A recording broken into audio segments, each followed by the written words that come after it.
Écoutez dans ce reportage, Bao. Tout un système qui se fissure. Que s'est-il passé? Pourquoi parle-t-il maintenant? Que révèle-t-il exactement? Et surtout, quelles vont être les conséquences pour Paul Biya et son régime? Est-ce le début d'une implosion? Une revanche tardive? Ou le signal d'une nouvelle ère politique? Restez bien avec nous, car dans un instant, nous allons vous plonger au cœur de ce grand déballage. Avec des extraits précis, des noms, des faits et des questions qui dérangent. Installez-vous confortablement. Écartez les oreilles. Et surtout, préparez-vous à être secoué. Parce que ce qui va suivre, ce n'est pas de la fiction. C'est le Cameroun. Brut. Sans maquillage. Et cette fois, c'est un ancien du pouvoir qui parle, et qui cogne fort.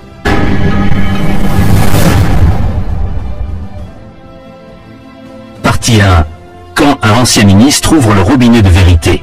Dans ce Cameroun où on a transformé le silence en patriotisme et la soumission en loyauté républicaine, quand un ancien ministre parle, on tend l'oreille.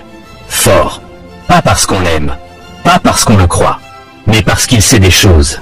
Il a vu, il a entendu, il a serré des mains dans les couloirs feutrés, il a signé des documents qu'on ne montre pas au public, il a peut-être même assisté à des réunions où on décidait si telle opposition allait passer au journal de 20 heures ou pas. Et là, Michel Angouigne, magistrat hors hiérarchie, ancien grand commis de l'État, ancien soldat politique du Vieux-Lyon, se met soudain à parler. Mais pas pour blaguer. Il ne dénonce pas entre deux petits fours au Hilton. Il balance. Il cogne. Il humilie Paul Biya et tout le régime, copieusement, sans anesthésie. Il ne prend pas de gants. Il ne tourne pas autour du pot. Il dit clairement, la démocratie est morte au Cameroun. Point. Pas de peut-être. Pas de qu'il faut nuancer. Il annonce le décès comme on annonce la fin d'un match, il y a plus de jeu, le ballon est crevé, rentrez chez vous. Et ce n'est pas un type du MRC qui le dit. Ce n'est pas un youtubeur frustré à Paris ou un exilé en Belgique. C'est un ancien ministre qui a connu les années de braise, qui a travaillé avec les Esso, les Sadi, les Feynman Dongo, les Moukoko Mbonjo, toute la génération des gardiens du temple. Ce qu'il fait là, Michel Angouigne, c'est un peu comme si un ancien de la police annonçait qu'il y a eu trop de bavures, ou qu'un ancien chef d'escadron confessait que le fusil était parfois plus bavard que la loi. C'est lourd. Très lourd. Et ça fait du bruit. Il parle du multipartisme comme d'un accouchement douloureux, avec les cris des années 90, les contractions de bas mandat, et les complications dans la salle d'accouchement politique. Il rappelle les slogans de Biya comme si c'était des versets de la Bible, non à la conférence nationale. Ni voici à Douala. Quand Yaoundé respire, le Cameroun VIT. Des formules qui faisaient vibrer les foules, mais qui aujourd'hui sonnent creux comme des casseroles vides dans un frigo vide d'idées. Et là où ça devient croustillant, c'est quand il parle des hommes du président. Ces patriotes formés à l'école du silence, cette clique d'érudits disciplinés qui ont juré fidélité non pas à la Constitution, mais à la personne du chef. Des hauts fonctionnaires qui connaissent l'article 66, mais préfèrent lire l'article Biya. Des technocrates devenus dévots. Mais même lui, Angouigne, semble aujourd'hui dépassé par l'état du patient. Il regarde le Cameroun et il se dit « Est-ce qu'on n'a pas tué la démocratie de notre vivant ?» Et là, chers auditeurs, là, il commence à poser les vraies questions. Il regarde la scène politique actuelle. Le rejet de Canto, l'absence de débat, la peur dans les partis, le tribalisme dans les discours, l'obsession pour les postes. Il regarde tout ça et il dit « Mais qu'est-ce que c'est à ça qu'on pensait en 1990 ?» Est-ce que c'est ce futur-là que Biya voulait offrir en ouvrant au multipartisme? Ou alors, était-ce juste une stratégie pour calmer les rues? Le temps que les caïmans s'organisent dans le marigot? Ce qu'il décrit, c'est un pouvoir devenu allergique à la concurrence, où les institutions ont perdu leurs lunettes et la justice son audition. Où même la société civile a pris sa retraite anticipée. Et où les citoyens, eux, ont troqué leurs bulletins de vote contre des bulletins de résignation. Alors oui, on peut rire, comme dans un taxi où le chauffeur parle de la politique avec des proverbes et des tu vois un peu. Mais la vérité est là, froide, sur la banquette arrière. La démocratie est morte au Cameroun, et c'est un ancien ministre qui l'a enterré avec un discours solennel. Et ce n'est que le début, parce que dans la partie suivante, on va s'approcher un peu plus du cercueil. Et vous verrez que ce n'est pas juste un hommage. C'est un réquisitoire. Partie 2. La démocratie, tuée par ceux-là même qui l'ont accouchée. Alors on va dire la vérité entre nous. 1. Parce que là, le film devient encore plus intéressant. Imaginez un peu la scène.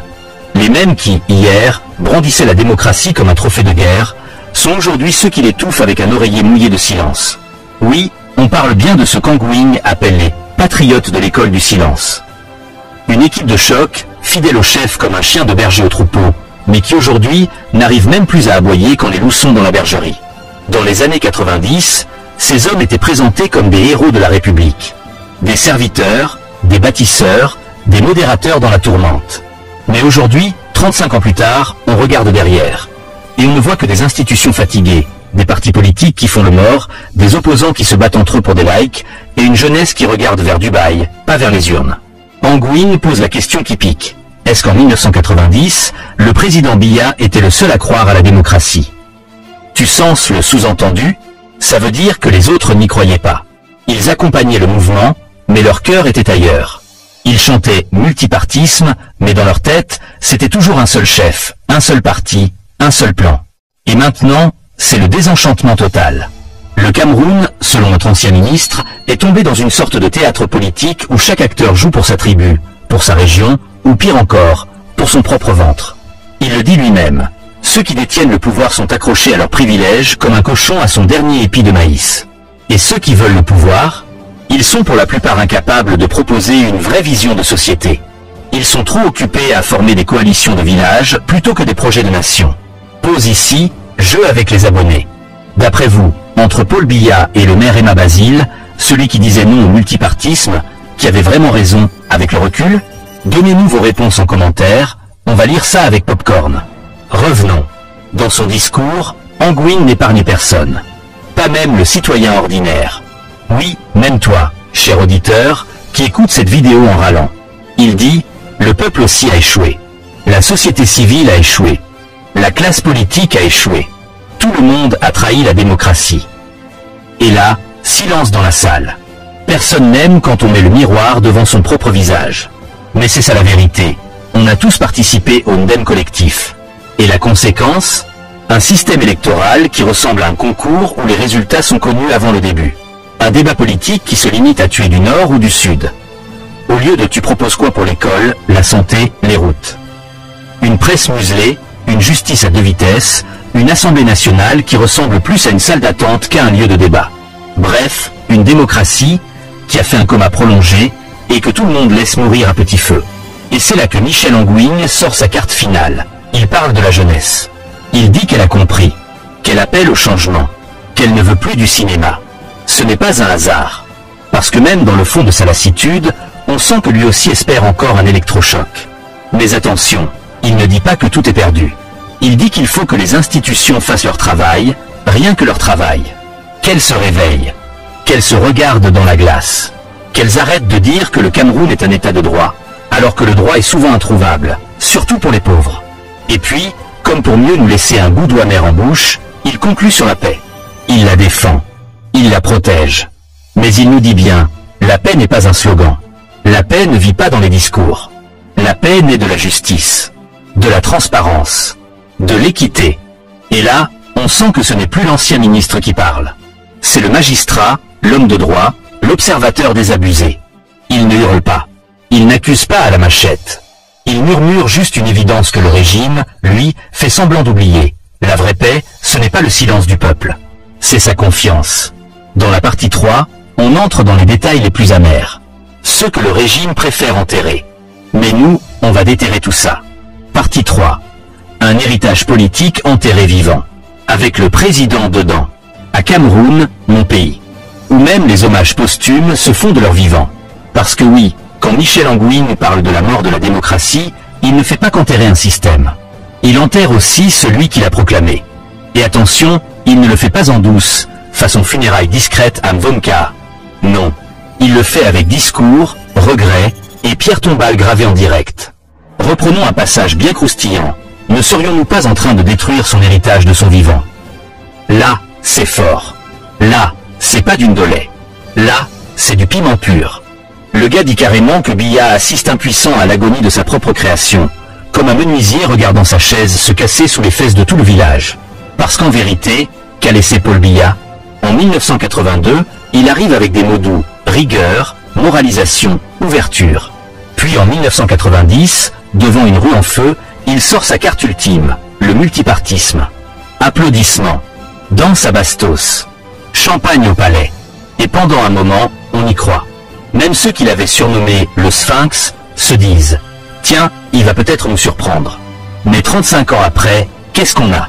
Une démocratie sans opposants visibles, parce que soit ils sont enfermés, soit ils sont interdits, soit ils sont fatigués. Un parlement qui dort debout. Des élections où même les morts reçoivent leurs cartes. Des institutions électorales qui hésitent à dire le droit parce qu'elles savent que le droit dort sous les bottes de la hiérarchie. Et c'est là que le discours d'Anguin devient presque comique, dans le tragique. Il évoque la grande déclaration historique de Biya, celle où il disait « Le moment est venu d'ouvrir le pays au multipartisme ». Une phrase qui sonnait comme une révolution. Mais aujourd'hui, quand on la relit, ça sonne comme un vœu pieux, comme ces bonnes résolutions de janvier qu'on oublie dès février. Et le plus ironique, c'est qu'au milieu de toute cette ouverture promise, c'est Emma Basile, un simple maire, qui disait non. Lui au moins avait vu venir le piège. Le multipartisme précipité va nous éclater au visage. Et si on le regarde bien, Emma Basile, le rebelle du régime, c'est peut-être lui qui avait raison. Deuxième jeu avec les abonnés. À votre avis, aujourd'hui, entre Paul Biya le visionnaire et Emma Basile le sceptique, qui est le vrai prophète politique? On attend vos votes dans les commentaires. Et pas les réponses timides. Dites-nous franchement. Mais le plus triste dans tout ça, c'est la classe politique actuelle. Anguin ne mâche pas ses mots. Le spectacle désagréable auquel se livrent les détenteurs du pouvoir et ceux qui veulent y accéder n'honorent pas notre pays. Traduction de quartier. Les gars au pouvoir sont cramponnés comme des ventouses, et ceux qui veulent les remplacer font du bruit mais n'apportent rien de nouveau. Zéro projet. Zéro vision. Juste des jeux d'alliances tribales, des slogans recyclés, et des appels à la jeunesse consciente entre deux selfies. C'est là que l'héritage de Biya devient une couronne vide. Parce qu'il avait promis la démocratie, mais il laisse un système où on triche plus qu'on débat, où on emprisonne plus qu'on convainc. Et les rares voix qui essaient de parler, comme Canto, sont systématiquement écartées, comme si la compétition politique était un virus à éviter. Et au fond, Anguin ne fait que dire tout haut ce que même le citoyen le plus silencieux ressent au fond de son ventre. On a échoué. Pas seulement le régime. Tout le monde. Et ce n'est pas un échec technique. C'est un échec moral, social, collectif. Mais le plus fascinant, c'est que malgré tout ça, malgré cette avalanche de gifles politiques, l'ancien ministre termine sur une note de paix, presque religieuse. Il prie. Il appelle à la justice. Il rêve d'un Cameroun où il fait bon vivre. Il a la plume d'un pasteur, mais les mots d'un juge fatigué. Alors on se pose la vraie question maintenant. Est-ce que ce cri d'alerte va réveiller quelqu'un? Ou est-ce qu'on va, comme toujours, écouter, hausser les épaules, et passer à la prochaine cérémonie de pose de première pierre? Dans la partie 4, on ira voir ce que cette sortie publique signifie vraiment. Est-ce une rupture politique? Un barreau d'honneur? Ou une manœuvre calculée? On se rapproche de la vérité. Et ce n'est pas joli. Je continue. Conclusion. Une chute en beauté pour une démocratie en piqué. Alors voilà. On a tout écouté.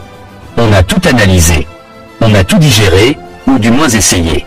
Un ancien ministre, fidèle parmi les fidèles, vient déposer un cercueil en pleine cour du palais, avec une pancarte bien visible. Sigille la démocratie camerounaise, née sous Biya, morte entre ses mains.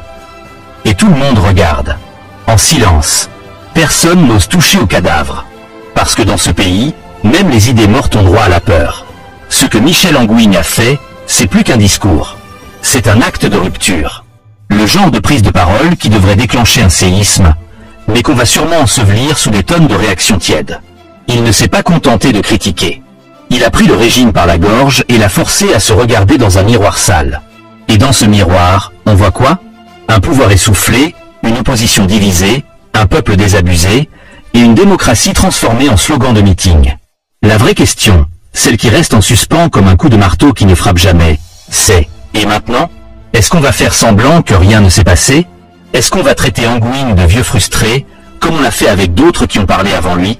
Ou est-ce qu'on va enfin, collectivement, se demander si ce pays est encore debout, ou s'il tient juste par habitude? Parce qu'au fond, la vérité fait mal, mais elle fait aussi du bien. Et si un homme du système ose dire tout haut ce que beaucoup murmurent dans les taxis, les marchés, les salons et les quartiers, c'est qu'il y a peut-être encore une chance. Mais cette chance, ce n'est pas Biya qui va l'offrir. Ce n'est pas le RDPC qui va la servir. Ce n'est pas Fame Ndongo qui va la chanter. Cette chance, elle est entre nos mains. Dans nos votes, nos débats, nos indignations, nos refus de courber les chines devant la bêtise. Parce qu'à force de dire on ne peut rien faire, on finit par ne plus exister. Alors chers abonnés, chers résistants de la lucidité, on vous pose la question finale.